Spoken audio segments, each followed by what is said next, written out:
ਏਕ ਓਂਕਾਰ ਸਤਿਨਾਮ ਕਰਤਾ ਪੁਰਖ। कलयुग में कीर्तन प्रदाना गुरुमुख जपे लाए ध्यान अपने ते पर डिपेंड रहता ਆਪਾਂ ਉਹਨੂੰ ਕਿੱਦਾਂ ਦੀ ਸਿੱਖਿਆ ਦੇਣਾ, ਕਿੱਦਾਂ ਉਹਨੂੰ ਫਿਊਚਰ ਬਣਾਉਣਾ, ਕਿੱਦਾਂ ਉਹਦਾ ਕਲੈਕਚਰ ਵੇਖਣਾ। ਜਦੋਂ ਆਪਣੇ ਮਾਤਾ ਪਿਤਾ ਕੋਈ ਵਧੀਆ ਕੰਮ ਕਰਦੇ ਗੁਰੂ ਘਰ ਜਾਂਦੇ ਤਾਂ ਉਹ ਪ੍ਰਭਾਵ ਆਪਣੇ ਤੇ ਪੈਂਦਾ। ਜਦੋਂ ਉਹ ਮਾਤਾ ਦੇ ਗਰਭ ਤੇ ਪ੍ਰਭਾਵ ਪੈਂਦਾ ਬਾਣੀ ਦਾ, ਉਹ ਕਰਕੇ ਮਹਾਰਾਜ ਕਿਰਪਾ ਨਾਲ ਇੱਦਾਂ ਦੇ ਬੱਚੇ ਆਉਂਦੇ। महाराज ने कहा मानस की जा सब एक पहचान वो हर वेले ना सिमरन सेवा भजन करना ये भी साधुवाद का काम है तो अपना फल मिल जा। महाराज वाला जैसा लिखिया तैसा पढ़िया मेट न सके कोई जेको दर के भोता बोले मार सके न कोई।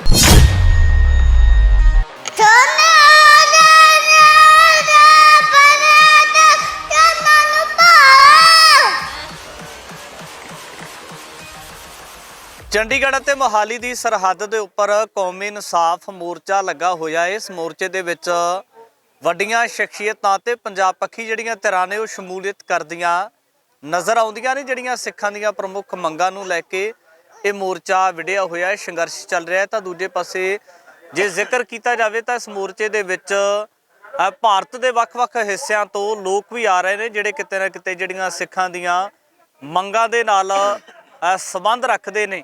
ਤਾਂ ਅਜਿਹੇ ਦੇ ਵਿੱਚ ਹਜ਼ੂਰ ਸਾਹਿਬ ਤੋਂ ਇੱਕ ਜਥਾ ਆਇਆ ਹੈ। ਉਸ ਜਥੇ ਦੇ ਨਾਲ ਇੱਕ ਛੋਟਾ ਜਿਹਾ ਬੱਚਾ ਆਇਆ ਜਿਹੜਾ ਗੁਰਬਾਣੀ ਦੇ ਨਾਲ, ਬਾਣੀ ਅਤੇ ਬਾਣੇ ਦੇ ਨਾਲ ਜੁੜਿਆ ਹੋਇਆ ਹੈ।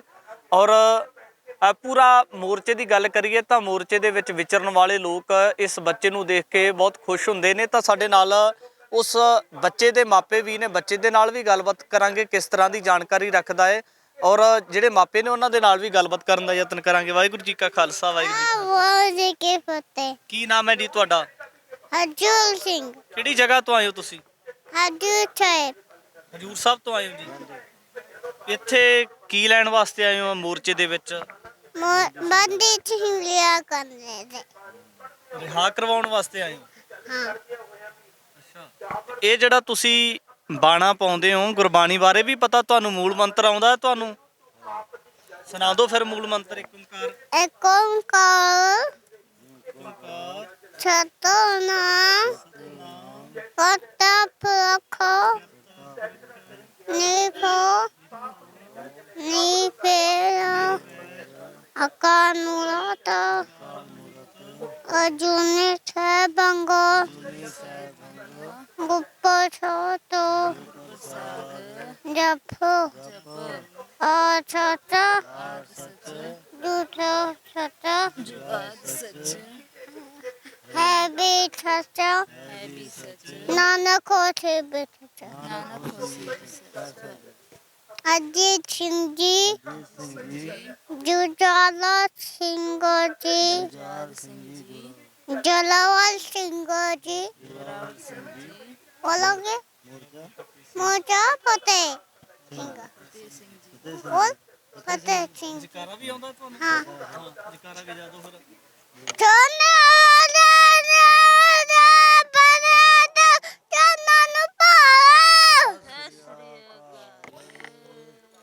ਦਾ ਬੱਚਾ ਹੈ ਜੀ ਤੇ ਮਾਪਿਆਂ ਦੇ ਨਾਲ ਗੱਲਬਾਤ ਕਰਾਂਗੇ। ਸਾਡੇ ਨਾਲ ਭਾਈ ਨਿਹਾਲ ਸਿੰਘ ਨੇ, ਇਸ ਬੱਚੇ ਦੇ ਪਿਤਾ ਨੇ, ਤਾਂ ਉਹਨਾਂ ਦੇ ਨਾਲ ਗੱਲਬਾਤ ਕਰ ਲੈਣੇ। ਭਾਈ ਸਾਹਿਬ ਜੀ, ਵਾਹਿਗੁਰੂ ਜੀ ਕਾ ਖਾਲਸਾ, ਵਾਹਿਗੁਰੂ ਜੀ ਕੀ ਫਤਿਹ। ਵਾਹਿਗੁਰੂ ਜੀ ਕਾ ਖਾਲਸਾ, ਵਾਹਿਗੁਰੂ ਜੀ ਕੀ ਫਤਿਹ ਜੀ। ਭਾਈ ਸਾਹਿਬ ਜੀ, ਸਭ ਤੋਂ ਪਹਿਲਾਂ ਬੱਚੇ ਦੀ ਗੱਲ ਕਰਦੇ ਆ ਤਾਂ ਇਹ ਜਿਹੜਾ ਬੱਚਾ ਇਹਨੂੰ ਛੋਟੀ ਉਮਰ ਦੇ ਵਿੱਚ, ਉਮਰ ਭਾਵੇਂ ਛੋਟੀ ਹੈ ਪਰ ਇਸ ਤਰੀਕੇ ਦੇ ਨਾਲ ਤੁਸੀਂ ਜਿਹੜਾ ਤਿਆਰ ਕੀਤਾ ਹੋਇਆ ਹੈ, ਕੀ ਲੱਗਦਾ ਜੀ ਇਸ ਬੱਚੇ ਨੂੰ ਜਿਹੜਾ ਤੁਸੀਂ ਤਿਆਰ ਕੀਤਾ? ਬੱਚੇ ਤੇ ਉਹ ਵੀ ਨੇ ਜਿਹੜੇ ਜੰਮਦੇ ਬੱਚੇ ਫੋਨ ਫੜਦੇ ਨੇ, ਅੱਜ ਤੁਹਾਡਾ ਬੱਚਾ ਵੀ ਹੈ ਜਿਹੜਾ ਗੁਰਬਾਣੀ ਜਪਦਾ ਹੈ, ਜਿਹੜਾ ਜਕਾਰਾ ਛੱਡਦਾ ਹੈ, ਇਤਿਹਾਸ ਦੀ ਗੱਲ ਕਰਦਾ ਹੈ। ਫਰਕ ਕੀ ਸਮਝਦੇ ਹੋ? ਆਪਾਂ ਤਾਂ ਪਹਿਲਾਂ ਤਾਂ ਸੰਗਤਾਂ ਨੂੰ ਤਾਂ ਸਾਰਿਆਂ ਨੂੰ ਵਾਹਿਗੁਰੂ ਜੀ ਕਾ ਖਾਲਸਾ, ਵਾਹਿਗੁਰੂ ਜੀ ਕੀ ਫਤਿਹ ਮੇਰੀ ਜੀ। ਜਿਸ ਤਰ੍ਹਾਂ ਆਪਣੇ ਤੇ ਪਰ ਡਿਪੈਂਡ ਰਹਿੰਦਾ ਆਪਾਂ ਉਹਨੂੰ ਕਿੱਦਾਂ ਦੀ ਸਿੱਖਿਆ ਦੇਣਾ, ਕਿੱਦਾਂ ਉਹਨੂੰ ਫਿਊਚਰ ਬਣਾਉਣਾ, ਕਿੱਦਾਂ ਉਹਦਾ ਕਲੈਕਚਰ ਵੇਖਣਾ, ਫਿਰ ਉਹਦੇ ਕਿਹਦਾ ਫਿਊਚਰ ਵੇਖਣਾ। ਤਾਂ ਆਪਣਾ ਸਭ ਤੋਂ ਪਹਿਲਾਂ ਤਾਂ ਕਰੇ ਆਪਣਾ ਜਦੋਂ ਵਿਆਹ ਹੁੰਦਾ, ਵਿਆਹ ਤਾਂ ਪਤਾ ਹੈ ਸਾਰਿਆਂ ਨੂੰ, ਆਪਣੇ ਕਰੇ ਤਾਂ ਪਰਮਾਤਮਾ ਦਿੰਦਾ ਬਖਸ਼ਿਸ਼ ਹੈ ਨਾ, ਬੱਚਾ ਜਾਂ ਬੱਚੀ, ਕਾਕਾ ਜਾਂ ਕਾਕੀ। ਜਦੋਂ ਆਪਣਾ ਫਰਜ਼ ਰਹਿੰਦਾ ਵਿਆਹ ਤੋਂ ਪਹਿਲਾਂ ਹੋਗਾ, ਪਹਿਲਾਂ ਤਾਂ ਚਲੋ ਕਲਯੁਗ में कीर्तन प्रदाना गुरुमुख जपे लाए ध्यान संसार ਤੇ ਰਹਿੰਦਾ। ਜਦੋਂ ਪਰਮਾਤਮਾ ਪਤਾ ਹੈ ਕਿ ਆਪਾਂ ਵੀ ਕਿਹਨਾਂ ਦੇ ਬੱਚੇ ਸੀ, ਜਦੋਂ ਆਪਣੇ ਮਾਤਾ ਪਿਤਾ ਕੋਈ ਵਧੀਆ ਕੰਮ ਕਰਦੇ ਗੁਰੂ ਘਰ ਜਾਂਦੇ ਤਾਂ ਉਹ ਪ੍ਰਭਾਵ ਆਪਣੇ ਤੇ ਪੈਂਦਾ। ਤਾਂ ਸਾਡਾ ਇਦਾਂ ਹੀ ਹੋਇਆ ਵੀ ਵਿਆਹ ਦੇ ਬਾਅਦ ਜਿਸ ਤਰ੍ਹਾਂ ਵਿਆਹ ਹੋ ਗਿਆ, ਗੁਰੂ ਘਰ ਜਾਣਾ, ਨਾਮ ਸਿਮਰਨ ਜਾਣਾ, ਜੋੜਿਆਂ ਦੀ ਸੇਵਾ ਕਰਨਾ, ਗੁਰੂ ਘਰ ਤੇ ਸੇਵਾ ਕਰਨਾ, ਤਖਤ ਸਾਹਿਬ ਤੇ ਜਾਣਾ, ਜਿੰਨਾ ਹੋ ਸਕੇ ਮਾਇਆ ਆਈ ਤਾਂ ਆਪਾਂ ਗੁਰੂ ਘਰ ਜਾਣਾ, ਗਰੀਬਾਂ ਨੂੰ ਛਕਾਣਾ, ਕਿਹਨੂੰ ਕੱਪੜੇ ਦਿਵਾਉਣਾ, ਬੱਚਿਆਂ ਦੀ ਸਕੂਲਾਂ ਤੇ ਕਿਹਨਾਂ ਦੀ ਕਿਤਾਬਾਂ ਦਵਾ ਦੇਣਾ, ਇਹਦਾ ਸੇਵਾ ਕਰਦੇ ਰਹੇ। ਫਿਰ ਉਹ ਮਹਾਰਾਜ ਕੇ ਨਾਲ ਬਾਣੀ ਸੁਣਦੇ ਰਹੇ। ਉੱਥੇ ਨਾਮ ਸਿਮਰਨ ਦਾ ਪਹਿਰਾ ਹੈ ਗੁਰਦੁਆਰਾ ਨੰਗਰ ਸਾਹਿਬ ਤੇ ਵੀ, ਉੱਥੇ ਨਾਮ ਤੇ ਜਾਂਦੇ ਰਹੇ ਸਵੇਰੇ। ਉਹ ਬਖਸ਼ਿਸ਼ਾਂ ਹੁੰਦੀ ਰਹੀ ਮਹਾਰਾਜ ਕਿਰਪਾ ਨਾਲ। ਦਸਮ ਮਹਾਰਾਜ ਦੇ ਬਾਣੀ, ਗੁਰੂ ਗ੍ਰੰਥ ਸਾਹਿਬ ਮਹਾਰਾਜ ਜੀ ਦੇ, ਜਿਸ ਤਰ੍ਹਾਂ ਮਾਤਾ ਜੀ ਗਰਭ ਤੇ ਬੱਚਾ ਰਹਿੰਦਾ, ਤੁਹਾਨੂੰ ਪਤਾ ਹੈ ਸੰਸਾਰ ਤੇ, ਜਦੋਂ ਉਹ ਮਾਤਾ ਦੇ ਗਰਭ ਤੇ ਪ੍ਰਭਾਵ ਪੈਂਦਾ ਬਾਣੀ ਦਾ, ਉਹ ਕਰਕੇ ਮਹਾਰਾਜ ਦੀ ਕਿਰਪਾ ਨਾਲ ਇੱਦਾਂ ਦੇ ਬੱਚੇ ਆਉਂਦੇ। ਔਰ ਇੱਦਾਂ ਕਰਕੇ ਪਰਮਾਤਮਾ ਦੀ ਕਿਰਪਾ ਨਾਲ ਇੱਦਾਂ ਦਾ ਬੱਚਾ ਹੈ। ਉਹ ਪਰਮਾਤਮਾ ਕਰਕੇ ਬੜੀ ਕਿਰਪਾ ਨਾਲ ਜੋ ਅਰਦਾਸ ਕਰਦਾ ਸਾਰਾ ਹੋ ਜਾਂਦੀ ਚੜ੍ਹਦੀ ਕਲਾ। ਜਿੱਥੇ ਵੀ ਲੋੜ ਪੈ ਜਾਂਦੀ ਉੱਥੇ ਅਰਦਾਸ ਕਰ ਦਿੰਦਾ, ਕੁਝ ਵੀ ਵਿਗੜ ਆ ਜਾਂਦਾ ਸਾਰਾ ਟਲ ਜਾਂਦਾ। ਕਈ ਇਹਨਾਂ ਦੇ ਕਰੇ ਤਾਂ ਮਹਾਰਾਜ ਦੀ ਕਿਰਪਾ ਨਾਲ ਇਹਦਾ ਸਪੁੱਤਰ ਵੀ ਉਹੀ ਨੇ ਅਰਦਾਸ ਕੀਤਾ ਤੇ ਕੋਲ ਵੀ ਚੜ੍ਹਦੀ ਕਲਾ ਹੋ ਗਈ। ਇਹ 'ਚ ਆਪਾਂ ਆਖਦੇ ਮਹਾਰਾਜ ਦੀ ਕਿਰਪਾ ਨਾਲ ਇੱਦਾਂ ਦਾ ਆਪਾਂ ਪਰਿਵਾਰ ਰਿਹਾ। ਆਪਾਂ ਗੁਰੂ ਘਰ ਨੇ ਵਿਚਰਦੇ ਰਹੇ, ਕਿੰਨਾ ਮਾੜਿਆਂ ਨੇ ਸੋਚਿਆ, ਚੁਗਲੀ ਨਹੀਂ ਕੀਤੀ। ਜਦੋਂ ਵੀ ਆਪਾਂ ਮਾਇਆ ਆ ਜਾਂਦੇ, ਦੁੱਖ ਤਕਲੀਫ ਆ ਜਾਂਦੀ ਤਾਂ ਗੁਰੂ ਘਰ ਨੂੰ ਯਾਦ ਕਰਦੇ। ਤਾਂ ਗੁਰੂ ਘਰ ਦਾ ਮਤਲਬ ਹਰ ਵੇਲੇ ਨਾ ਸਿਮਰਨ ਸੇਵਾ ਭਜਨ ਕਰਨਾ, ਇਹ ਵੀ ਸਾਧੂਆਂ ਦਾ ਕੰਮ ਹੈ। ਤਾਂ ਆਪਾਂ ਨੂੰ ਫਲ ਮਿਲਦਾ। ਜਿਸ ਤਰ੍ਹਾਂ ਆਪਣਾ ਸਮਝ ਲਓ ਪਹਿਲਾਂ ਗੁਰੂ ਘਰ ਕੀਤੇ ਤਾਂ ਮਹਾਰਾਜ ਹੈ ਨਾ, ਕੋਈ ਆਪਾਂ ਨੂੰ ਮਾਰਨ ਵਾਸਤੇ ਨਾ, ਤਾਂ ਆਪਾਂ ਨੂੰ ਜੋ ਜਦੋਂ ਮਰਨ ਨੂੰ ਲਿਖਦਾ ਨਾ ਤਾਂ ਮਹਾਰਾਜ ਟਲ ਜਾਂਦਾ। ਜਦੋਂ ਹਰਗੋਬਿੰਦ ਸਿੰਘ ਮਹਾਰਾਜ ਦੀ ਤੁਹਾਨੂੰ ਕਥਾ ਸੁਣਾਣਾ, ਇੱਕ ਮਾਤਾ ਨੂੰ ਪੁੱਤਰ ਨਹੀਂ ਸੀ। ਜਦੋਂ ਮਹਾਰਾਜ ਨੇ ਕਿਲਮ ਨੂੰ ਆ ਗਿਆ, ਮਾਤਾ ਜੀ ਨੇ ਆਖਿਆ, ਮਹਾਰਾਜ ਬੋਲੇ ਸਾਡੇ ਘਰੇ ਪੁੱਤਰ ਨਹੀਂ, ਕਿਰਪਾ ਕਰ ਦੋ। ਪਹਿਲਾਂ ਤਾਂ ਇੱਕ ਦੋ ਵਾਰ ਇੱਦਾਂ ਹੀ ਗਈ ਮਹਾਰਾਜ ਕੋਲ, ਮਹਾਰਾਜ ਤੁਸੀਂ ਲਿਖਣ ਵਾਲੇ ਹੁਣ ਲਿਖ ਦੋ। ਜਦੋਂ ਮਹਾਰਾਜ ਲਿਖਣ ਲੱਗੇ ਤਾਂ ਕੋੜੇ ਨੇ ਪੈਰ ਮਾਰਿਆ ਤਾਂ 7 ਪੁੱਤਰ ਹੋ ਗਏ। ਜਦੋਂ ਮਹਾਰਾਜ ਕੇ ਗੁਰੂ ਘਰ ਦੇ ਤਾਂ ਨਹੀਂ ਮਰੇ, ਮਹਾਰਾਜ ਉਹ ਖੇਤਾਂ ਤੇ ਇੱਥੇ ਇੱਦਾਂ ਹੀ ਮਹਾਰਾਜ ਦੀ ਬਾਣੀ ਦਾ ਪ੍ਰਤਾਪ ਹੈ। ਇੱਦਾਂ ਹੀ ਮਹਾਰਾਜ ਦੀ ਕਿਰਪਾ ਨਾਲ ਸਾਰੀ ਚੜ੍ਹਦੀ ਕਲਾ ਸੰਸਾਰ ਹੁੰਦਾ ਜੀ। ਇੱਦਾਂ ਹੀ ਮਹਾਰਾਜ ਦੀ ਕਿਰਪਾ ਨਾਲ ਇੱਦਾਂ ਸਾਡੇ ਘਰੇ ਇੱਦਾਂ ਦੀ ਪੁੱਤਰ ਹੋਇਆ ਜੀ। ਹਾਂਜੀ, ਜਿਵੇਂ ਤੁਸੀਂ ਹਜੂਰ ਸਾਹਿਬ ਤੋਂ ਆਏ ਹੋ, ਦਸਮ ਪਾਤਸ਼ਾਹ ਦੀ ਚਰਨ ਛੂਹ ਹੈ, ਬਹੁਤ ਪਾਵਨ ਧਰਤੀ ਹੈ। ਤਾਂ ਉਸ ਜਗ੍ਹਾ ਦੇ ਉੱਪਰ ਆ ਕੇ ਜਦੋਂ ਪੰਜਾਬ ਦੀ ਧਰਤੀ ਤੇ ਮੋਰਚੇ ਦੇ ਵਿੱਚ ਆਏ ਹੋ, ਪੰਜਾਬੀਆਂ ਨੂੰ ਮਿਲਦੇ ਹੋ, ਪੰਜਾਬ ਦੇ ਪਿੰਡਾਂ ਨੂੰ ਦੇਖਦੇ ਹੋ, ਫਿਰ ਉੱਥੋਂ ਦਾ ਤੇ ਹਜੂਰ ਸਾਹਿਬ ਦਾ ਔਰ ਪੰਜਾਬ ਦਾ ਡਿਫਰੈਂਸ ਕੀ ਮੰਨਦੇ ਹੋ, ਫਰਕ ਕੀ ਮੰਨਦੇ ਹੋ ਆਪਸ ਦੇ ਵਿੱਚ? ਮੈਂ ਤਾਂ ਵੇਖੋ ਇਹ ਪਹਿਲਾਂ ਤਾਂ ਇੱਕ ਗੱਲ ਸਾਂਝੀ ਕਰਨਾ ਚਾਹੁੰਦਾ ਆਪ ਜੀ ਨੂੰ। ਸਾਰੇ ਆਪਣੇ ਭਾਈਚਾਰਾ 'ਚ ਸਾਰੇ ਸਿੰਘ ਹੈ, ਸਾਰੇ ਭਰਾ ਹੈ। ਮਹਾਰਾਜ ਨੇ ਕਿਹਾ ਮਾਨਸ ਕੀ ਜਾ ਸਭ ਇੱਕ ਪਹਿਚਾਨ ਬੋ। ਮਹਾਰਾਜ ਜਦੋਂ ਪੰਜ ਪਿਆਰੇ ਨੂੰ ਅੰਮ੍ਰਿਤ ਛਕਾਇਆ ਸੀ, ਜਦੋਂ ਹੀ ਮਹਾਰਾਜ ਜਾਤ ਪਾਤ ਨਹੀਂ ਵੇਖੇ, ਨਾਈ ਬ੍ਰਾਹਮਣ ਛਤਰੀ ਸੂਦ ਵੇਦ, ਮਹਾਰਾਜ ਨੇ ਇੱਦਾਂ ਦੇ 5 ਸਿੰਘਾਂ ਨੂੰ ਛਕਾਇਆ ਸੀ ਅੰਮ੍ਰਿਤ। ਹਾਂ, 5 ਸਿੰਘਾਂ ਨੂੰ ਛਕਾਇਆ ਸੀ। ਉਹ ਟਾਈਮ ਵਿੱਚ ਜਦੋਂ ਆਪਾਂ ਗੁਰੂ ਗ੍ਰੰਥ ਸਾਹਿਬ ਮਹਾਰਾਜ ਪੜ੍ਹਦੇ, 15 ਭਗਤਾਂ ਦੀ ਬਾਣੀ ਹੈ ਨਾ, 6 ਗੁਰੂ ਸਾਹਿਬਾਂ ਦੀ ਬਾਣੀ ਹੈ ਨਾ। ਮਹਾਰਾਜ ਦਾ ਮਤਲਬ ਬੋਲਣ ਦਾ ਮਤਲਬ ਹੈ ਮਹਾਰਾਜ ਇੱਥੇ ਆਉਂਦੇ ਤੇ ਉੱਥੇ ਵੀ ਰਹਿੰਦੇ ਨਾ, ਮਹਾਰਾਜ ਕਿਰਪਾ ਨਾਲ ਗੁਰੂ ਦਾ ਪਿਆਰ ਮਿਲਦਾ, ਸਿੰਘਾਂ ਦਾ ਪਿਆਰ ਮਿਲਦਾ। ਇੱਥੇ ਆਉਂਦੇ ਨਾ, ਇੱਥੇ ਮਹਾਰਾਜ ਜੀ ਪੂਰਾ ਗੁਰੂਆਂ ਦੀ ਇੱਥੇ ਸ਼ਹਾਦਤ ਵੀ ਹੋਈ, ਇੱਥੇ ਉਹਨਾਂ ਦੀ ਕੁਰਬਾਨੀ ਵੀ ਹੋਈ। ਔਰ ਮਹਾਰਾਜ ਇੰਨਾ ਤਗੜੀ ਧਰਤੀ ਹੈ, ਇੱਥੇ ਦਾ ਨਾ ਜੰਗ ਜੂਤ ਕਰਕੇ ਧਰਤੀ ਤੇ ਪ੍ਰਾਪਤ ਹੋਈ। 5 ਦਰਿਆਵਾਂ ਦਾ ਇਹਨੂੰ ਪੰਜਾਬ ਆਖਦੇ। ਜਦੋਂ ਮਹਾਰਾਜ ਕਿਰਪਾ ਇੱਥੇ ਆਉਂਦੇ, ਸੰਗਤਾਂ ਦਾ ਪਿਆਰ ਮਿਲਦਾ। ਜਿੱਥੇ ਜਾਈਏ ਉੱਥੇ ਹਜੂਰ ਸਾਹਿਬ ਦੀ ਧਰਤੀ ਤੇ ਆਏ, ਸਾਨੂੰ ਸੰਸਕਾਰ ਕਰਦੇ, ਘਰੇ ਰੱਖਦੇ, ਬਸਤਰ ਕਰਦੇ, ਜਾਂਦੇ ਸਮੇਂ ਰੋ ਵੀ ਲੈਂਦੇ। ਇੰਨਾ ਪਿਆਰ ਮਿਲਦਾ ਹਰ ਪਾਸੇ ਮਹਾਰਾਜ ਕਿਰਪਾ ਨਾਲ। ਗੁਰਸਿੱਖਾਂ ਨੂੰ ਹਰ ਪਾਸੇ ਹੀ ਪਿਆਰ ਹੈ। ਜਦੋਂ ਇਹ ਆਉਂਦੇ ਨਾ ਹਜੂਰ ਸਾਹਿਬ ਤੇ ਇਹਨਾਂ ਦੇ ਦਿਲ ਬੜਾ ਬਦ ਹੋ ਜਾਂਦਾ ਹੈ। ਬੋਲਾ ਉੱਥੇ ਹੀ ਪਿਆਰ ਮਿਲਦਾ। ਅਸੀਂ ਆਉਂਦੇ ਤਾਂ ਸਾਨੂੰ ਇਹ ਤਾਂ ਲੱਗਦਾ ਇਹ ਵੀ ਬਹੁਤ ਧਰਤੀ ਬਾਜਾ ਵਾਲਿਆਂ ਦੀ ਹੈ। ਗੁਰੂ ਗੋਬਿੰਦ ਸਿੰਘ ਮਹਾਰਾਜ, ਨਾਨਕ ਦੇਵ ਜੀ ਮਹਾਰਾਜ, ਅੰਗਦ ਦੇਵ ਜੀ ਮਹਾਰਾਜ, 10 ਗੁਰੂਆਂ ਦੀ ਮਹਾਰਾਜ, 40 ਮੁਕਤੀਆਂ ਦੀ ਮਾਤਾਵਾਂ ਦੀ ਧਰਤੀ ਹੈ ਨਾ। ਦੇਖਣ ਗਏ ਦਿੱਲੀ ਚਲ ਜਾਓ ਤੁਸੀਂ, ਭਾਈ ਮਣੀ ਸਿੰਘ ਜੀ ਉਹਨਾਂ ਦੀ ਧਰਤੀ ਹੈ ਨਾ। ਪਰਮਾਤਮਾ ਹਰ ਪਾਸੇ ਪਿਆਰ ਬੜਾ ਮਿਲਦਾ। ਇੱਥੇ ਸ਼ਰਧਾ ਬੜੀ ਹੈ, ਮਰ ਸੋ ਸਿੱਕੀ ਤੋਂ ਥੋੜਾ ਦੂਰ ਗਏ, ਇਹ ਥੋੜਾ ਜਿਹਾ ਦਿਲ ਟੁੱਟਦਾ। ਬਾਕੀ ਤਾਂ ਸਾਰੀ ਚੜ੍ਹਦੀ ਕਲਾ ਦੀ ਧਰਤੀ ਹੈ ਜੀ। ਭਾਈ ਸਾਹਿਬ ਜੀ, ਇੱਕ ਨਿੱਜੀ ਸਵਾਲ ਕਰ ਦਿੰਦਾ, ਜੇ ਤੁਹਾਡੀ ਜ਼ਿੰਦਗੀ ਦੀ ਗੱਲ ਕਰੀਏ ਤਾਂ ਜਿਹੜੀ ਜ਼ਿੰਦਗੀ ਦਾ ਗੁਜ਼ਰਾਨ ਕਿਸ ਤਰੀਕੇ ਦਾ ਹੁੰਦਾ, ਕੰਮ ਕਰ ਕੀ ਕਰਦੇ ਹੋ ਤੁਸੀਂ? ਮੈਂ ਤਾਂ ਵਾਹਿਗੁਰੂ ਜੀ ਮਹਾਰਾਜ ਕਿਰਪਾ ਨਾਲ ਵੇਖ ਲਾ ਨਾ, ਜਿੱਥੇ ਦਾਣੇ ਤਿੱਥੇ ਖਾਣੇ। ਮੈਂ ਗੁਰੂ ਗ੍ਰੰਥ ਸਾਹਿਬ ਮਹਾਰਾਜ ਜੀ ਦਾ ਪਾਰਟੀ ਸਿੰਘ ਹੂੰ, ਹੈ ਨਾ, ਮਹਾਰਾਜ ਦਾ ਵਜ਼ੀਰ ਦਾ ਹੂੰ। ਜਦੋਂ ਮਹਾਰਾਜ ਕਿਰਪਾ ਨਾਲ ਪਾਰਟੀ ਕਰਦਾ, ਪਾਠ ਕਰਦਾ, ਜਦੋਂ ਮਨ ਨਹੀਂ ਲੱਗਦਾ ਤਾਂ ਮੈਂ ਗੱਡੀ ਵੀ ਚਲਾ ਲੈਂਦਾ, ਕਦੇ ਮਿਸਤਰੀ ਵੀ ਕੰਮ ਕਰਦਾ ਮੈਂ। ਔਰ ਮਹਾਰਾਜ ਕਿਰਪਾ ਦਾਣੇ ਪਾਣਾ ਇੱਦਾਂ ਹੀ ਦਿੰਦੇ ਪਰਮਾਤਮਾ ਕਰਕੇ। ਜਦੋਂ ਭਗਤ ਨਾਮਦੇਵ ਜੀ ਸੀ, ਉਹਨਾਂ ਦੇ ਜਦੋਂ ਘਰ ਸੀ, ਪਰਿਵਾਰ ਸੀ, ਜਦੋਂ ਉਹਨਾਂ ਦੇ ਭੈਣ ਦਾ ਵਿਆਹ ਨਹੀਂ ਕਰ ਸਕਦੇ ਤਾਂ ਉਹ ਨਦੀ ਕੰਢੇ ਜਾ ਕੇ ਬਹਿ ਜਾਂਦੇ। ਖੁਦ ਹੀ ਮਹਾਰਾਜ ਆਪਣੇ ਆਪ ਕਾਰਜ ਰਾਸ ਕਰ ਦਿੰਦਾ, ਸਾਰਾ ਹੀ ਆਪਣੇ ਆਪ ਹੀ ਕਾਰਜ ਰਾਸ ਹੋ ਜਾਂਦੇ। ਅਸੀਂ ਅਰਦਾਸ ਕਰਦੇ, ਬੰਦਗੀ ਕਰਦੇ, ਸੁਖਮਨੀ ਸਾਹਿਬ ਦਾ ਪਾਠ ਕਰਦੇ, ਮਾਇਆ ਆਪਣੇ ਆਪ ਉਤਰੀ ਜਾਂਦੇ। ਸਾਡੇ ਕਾਕੇ ਨੂੰ ਕਈ ਪੇਟ ਆ ਜਾਂਦੀ, ਇੱਥੇ ਕਿ ਪੇਟਾ ਵੀ ਆ ਜਾਂਦੀ। ਮਹਾਰਾਜ ਕਈ ਇੱਦਾਂ ਦੀ ਚੀਜ਼ ਸਾਹਮਣੇ ਦੀ ਗੱਲ ਹੈ। ਇਹ ਸਾਡੇ ਕੋਲ ਢਾਲ ਪਈ, ਇੱਕ ਸਿੰਘ ਸਾਹਮਣੇ 1500 ਦੀ ਢਾਲ ਦਵਾਈ, ਇਹ ਕਮਰ ਕੱਸਾ ਦਿੱਤਾ, ਚੋਲਾ ਇਹਨੂੰ 1500 ਦਾ ਦਵਾ ਕੇ ਦਿੱਤਾ। ਔਰ ਇੱਦਾਂ ਹੀ ਪੇਟਾ ਤਾਂ ਆਈ ਜਾਂਦੀ ਉਹਦੇ ਕੋਲ। ਜਿੱਥੇ ਜਥੇਦਾਰ ਕੋਲ ਪੇਟਾ ਉਤਰਦੇ ਨਾ, ਤੁਹਾਨੂੰ ਮਾਇਆ ਦਾ ਕੀ ਦੱਸਣਾ, ਮਾਇਆ ਦਾ ਕੋਈ ਮੁੱਲ ਹੀ ਨਹੀਂ ਹੈ। ਸਾਨੂੰ ਪਤਾ ਨਹੀਂ, ਇਹਦਾ ਖਜ਼ਾਨਾ ਲਬਾ ਲੱਭ ਰਹਿੰਦਾ ਪਰਮਾਤਮਾ ਕਰਕੇ। ਜਦੋਂ ਹਰ ਬੋਲਦੇ ਨਾ ਹੱਥ ਤੇਰਾ ਖਿੱਸਾ ਮਹਾਰਾਜ ਗੁਰਦੁਆਰਾ ਨੰਗਰ ਸਾਹਿਬ ਹੈ ਉੱਥੇ ਬਾਬਾ ਗੁਰੂ ਗੋਬਿੰਦ ਸਿੰਘ ਮਹਾਰਾਜ ਨੇ ਬਾਬਾ ਨਿਧਾਨ ਸਿੰਘ ਨੂੰ ਵਰ ਦਿੱਤਾ ਸੀ। ਬੋਲੇ ਇੱਕ ਵਾਰ ਉਦਾਸ ਹੋ ਕੇ ਚਲ ਗਏ ਬਾਬਾ ਨਿਧਾਨ ਸਿੰਘ ਰੇਲਵੇ ਸਟੇਸ਼ਨ ਤੇ, ਉੱਥੇ ਸੰਗਤਾਂ ਬੜੀ ਦੁਖੀ ਕਰਦੀ ਸੀ ਉਹਨਾਂ ਨੂੰ, ਬੋਲੇ ਗਾਲ ਦਿੰਦੀ ਸੀ ਇਹ ਦਿੰਦੇ ਸੀ। ਇੱਕ ਵਾਰ ਚਲ ਗਏ, ਫਿਰ ਮਹਾਰਾਜ ਬੋਲੇ ਚੱਲ ਜਾਣਾ। ਟ੍ਰੇਨ ਦੇ ਕੋਲ ਬਹਿ ਕੇ ਗੁਰੂ ਗੋਬਿੰਦ ਸਿੰਘ ਮਹਾਰਾਜ ਸਾਖਸ਼ਾਤ ਆਏ, ਉਹਨਾਂ ਨੂੰ ਆਖਿਆ ਕੀ ਕਰਨ ਲੱਗੇ। ਮਹਾਰਾਜ ਬੋਲੇ ਬੜੇ ਦੁਖੀ ਹੋ ਗਏ, ਬੋਲੇ ਹੁਣ ਜਾਣ ਲੱਗਿਆ। ਬੋਲੇ ਨਹੀਂ ਜਾਣਾ ਨਹੀਂ, ਵਾਪਸ ਚਲ ਜਾओ। ਬੋਲੇ ਮਹਾਰਾਜ ਬੋਲੇ ਨੰਗਰ ਦਾ ਕਾਟਾ ਨਹੀਂ ਆਣਾ, ਬੋਲੇ ਹੱਥ ਤੇਰਾ ਖਿੱਸਾ ਮੇਰਾ। ਉਦੋਂ ਤੱਕ ਇੰਨੀ ਉੱਤੇ ਦੇਣਗੀ ਚੱਲਦੇ ਨਾ, ਉੱਦਾਂ ਹੀ ਮਹਾਰਾਜ ਦੀ ਕਿਰਪਾ ਸਾਡੇ ਤੇ ਇੱਦਾਂ ਹੀ ਬਖਸ਼ਿਸ਼ ਹੋ ਜਾਂਦੀ। ਆਪਣੇ ਐਸਾ ਕਦੀ ਸੋਚਿਆ ਵੀ ਨਹੀਂ ਆਗੇ ਕੀ ਕਰਨਾ ਕੀ ਨਹੀਂ। ਮਹਾਰਾਜ ਵਾਲਾ ਜੈਸਾ ਲਿਖਿਆ ਤੈਸਾ ਪੜਿਆ, ਮੇਟ ਨਾ ਸਕੇ ਕੋਈ, ਜੇ ਕੋ ਦਰ ਕੇ ਬਹੁਤਾ ਬੋਲੇ ਮਾਰ ਸਕੇ ਨਾ ਕੋਈ। ਇਹਦਾ ਹੀ ਪਰਮਾਤਮਾ ਕਿਰਪਾ ਹੋਈ ਜਾਂਦੀ। ਅੱਗੇ ਦਾ ਸੋਚਣ ਇਹ ਸੋਚਦੇ ਬਈ ਇਹ ਸਾਡਾ ਜੋ ਹੁਣ ਸਮਾਂ ਹੈ ਇਹ ਗੁਰੂ ਦੇ ਚਰਨਾਂ ਵਿੱਚ ਜਾਣਾ। ਮਾਇਆ ਤਾਂ ਤੁਹਾਨੂੰ ਪਤਾ ਹੈ ਸਾਰੇ ਦੁਨੀਆ ਕਮਾ ਲੈਂਦੀ, ਕੰਜਰੇ ਤੱਕ ਨਾ ਦੱਸਿਆ ਗੁਰੂ ਗ੍ਰੰਥ ਸਾਹਿਬ ਮਹਾਰਾਜ ਤੇ ਵੀ ਹਰ ਪਾਸੇ ਸਾਰੇ ਕਮਾ ਲੈਂਦੇ। ਬਸ ਆਪਾਂ ਇਹ ਸਮਾਂਦੇ ਮਹਾਰਾਜ ਕਹਿੰਦੇ ਨਾ ਬਹੁਤ ਜਨਮ ਵਿਛਰੇ ਤੇ ਮਾधव आपकी कृपा कीजिए। 84 लाख जन्म के बाद इंसान का जन्म मिलता। ਆਪਾਂ ਇਹਦੇ ਅੰਦਰ ਘਰ ਬਣਾ ਲੈਂਦੇ, ਬੱਚੇ ਵਾਸਤੇ ਕਰਦੇ, ਕੁੜੀਆਂ ਵਾਸਤੇ ਕਰਦੇ, ਪਰ ਰੋਜ਼ ਬੱਚਾ ਆਪਣੇ ਸਿਰ ਤੇ ਹੈ ਨਾ ਕੱਲ ਨੂੰ ਜੁੱਤੀ ਮਾਰਦੇ, ਡਾਂਗਾ ਮਾਰਦੇ ਤੇ ਘਰੋਂ ਕੱਢ ਦਿੰਦੇ। ਆਪਾਂ ਇਹ ਸੋਚਦੇ ਮਹਾਰਾਜ ਦੀ ਕਿਰਪਾ ਨਾਲ ਗੁਰੂ ਘਰ ਨਾਲ ਜੋੜਨਾ, ਇਹਨੂੰ ਵਿਦਿਆ ਹੀ ਪੜਾਣਾ और आगे परमात्मा अपने आप कार्य राज करने वाला। उम्र की नहीं है, 25 साल निकल गई और 25 साल रहने वाले इधर अंदर अपना भाई महाराज जिन्ना ही समा औखा है, बुरा काम किया कलयुग दे काम किए कोई भी है सानू है ना परमात्मा के बख्श ले और आगे जन्म है ना तेरे चरना विच बख्श।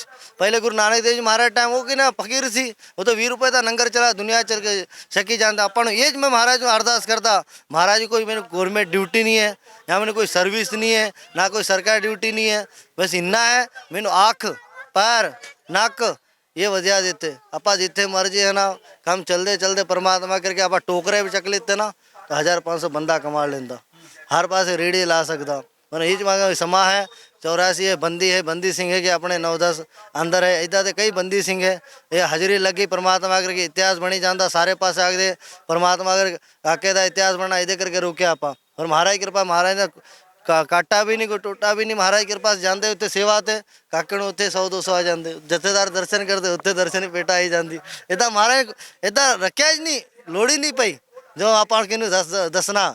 तो इधर एकदम परमात्मा कृपा कर देना वो सारे कार्य थोड़े दिन आते महाराज कृपा की रह गए तो रहना नहीं तो कोई सिंह मशीनों पेटा करने वाले थे क्या सिंगड़ी ਨੂੰ कचहरे आते सानू भी आਉਂਦਾ कचहरा वो सारा किरत कमा इदा ही चले जाना। बाबा महापुरुषों के नाल गया सी ਹੁਣ बाबा नचित्तर सिंह जी इतने पिंड उन्होंने करे सी 2 दिन उत्थे समागम तो काके ਨੂੰ 1100 आ गए 1100 आ गए एक जगह 2100 आ गए। काके ने लाइव समागम किया तुहानू वीडियो भी भेज देना उत्थे चढ़दी कला साडा सत्कार किया और की चाहिए।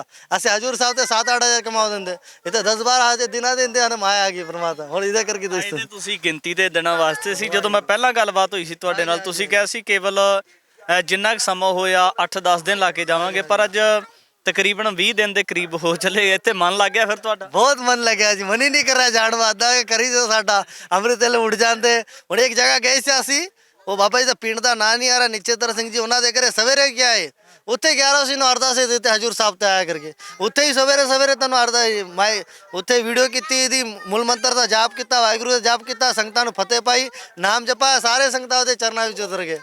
ਇਹਦਾ ਜਥੇਦਾਰ ਦੀ ਕਿਰਪਾ ਨਹੀਂ ਇੰਨੀ ਮਹਾਰਾਜ ਦੀ ਕਿਰਪਾ ਹੈ। ਉਹ ਪਹਿਲੇ ਜ਼ਮਾਨੇ ਦਾ ਨਾ ਸਾਨੂੰ ਉਹ 'ਚ ਪੜ ਰਿਹਾ ਉਹ ਸੰਸਾਰ ਤੇ ਕਰਾ ਰਿਹਾ ਉਹ ਸਾਨੂੰ ਦਰਸ਼ਨਾਂ ਵੀ ਉਹ 'ਚ ਕਰਾ ਰਿਹਾ ਸਾਡੇ ਹੱਥ ਤੇ ਕੁਝ ਨਹੀਂ ਹੈ साडा हाथ कुछ भी नहीं आप तो कुछ कर भी नहीं सकते वो महाराज कराने वाला है उसकी सेवा करते होते हाथ पैर दबा देते उसकी मालिश करते परमात्मा कार्य जरास कर दे असं जीते जी वो सेवा करते और आगे तो उसकी सेवा करते रहना आप चरना भी है उन्हें विदाई भी कर पड़ाना और की चाहिए दसो ना पहला तो चटनी रोटी भी सी नहीं वस्त्र नहीं सी कुछ नहीं महाराज वस्त्र भी देते हर एक चीज़ देते रहने वास्ते देता सेवा सिमरन करना और बंदी सिंह आते महाराज कृपा कर लूँ पैसा वो छड़ जाना जथेदार उन्होंने करे जा भी सकता भाई साडा बच्चा हो तो पहले गिरफ्तार देने का आया सी। हुण वेखो परमात्मा करके इदा मीडिया के बारे में आखदा मैं कि बुरा ना लगना वेखो हुण इन्हें शुरुआत की पहला आप जी कदों 1 महीने चला रहे सानू तो पता नहीं की न्यूज़ है मर जो लिस्ट ते नाम आया पहला काके का आया भाई 3 साल के मुंडे ने गिरफ्तारी देने वास्ते गया हुण वेखो सारे काकी भी तैयार हो रहे 2-3 साल के वो भी निशान साहब लेके चुरे जाते महाराज इहदा पहल और आगे है ना अपने सिंह तैयार होना और बच्चे सिंह होना और आगे चर्चा हो रही सानू ये खुशी हो रही भाई एक बच्चे के राही एक हजूर साहब का परिवार राही महाराज कृपा नाल सारे सिंह महाराज के बच्चे सारे परिवार महाराज के बच्चे जिन्हें सरदार है ना जिन्हें बच्चे हिंदू रहते महाराज को ना कोई बोले राम राम, कोई खुदा है, कोई से गुस्सा है, कोई आला है, कोई जात पात दा रखिया ही नहीं। मारे सारे बच्चे इदा दी पहल होई लानी तो महाराज कृपा होई जानी, इदा ही कृपा ਜੀ मिल ਅਖੀਰ ਦੇ ਵਿੱਚ ਇੱਕ ਹੋਰ ਸਵਾਲ ਕਰ ਦੇਣਾ, ਜਿਹੜੇ ਮੁੱਦੇ ਦੇ ਉੱਪਰ ਅਸੀਂ ਬੈਠੇ ਹੋਏ ਸਾਰੇ ਜਣੇ ਇਸ ਕੌਮੀ ਇਨਸਾਫ ਮੋਰਚੇ ਦੇ ਵਿੱਚ ਬੰਦੀ ਸਿੰਘਾਂ ਦੀ ਰਿਹਾਈ ਨੂੰ ਲੈ ਕੇ ਕੀ ਸੋਚਦੇ ਹੋ ਕਿ ਜਿਹੜੀ ਬੰਦੀ ਸਿੰਘਾਂ ਦੀ ਰਿਹਾਈ ਨਾ ਕੀਤੀ ਜਾਣਾ, ਤਕਰੀਬਨ 25 ਸਾਲ ਤੋਂ ਵਧੇਰੇ ਦੀਆਂ ਜਿਹੜੀ ਸਜ਼ਾ ਪੂਰੀ ਹੋਣ ਤੋਂ ਬਾਅਦ ਵੀ ਇੰਨਾ ਜ਼ਿਆਦਾ ਸਮਾਂ ਬਤੀਤ ਹੋ ਜਾਣਾ, ਕੀ ਸੋਚਦੇ ਹੋ ਜੀ? मैं तो आखदा देखो गुरसिखा का इतिहास तो बहुत तगड़ा है, गुरुआं का है, गुरसिखा का है, माता भैणा का है। क्योंकि जो कानून हैगा ना सिखा लिए हर एकदम उल्टा ही होया है ना।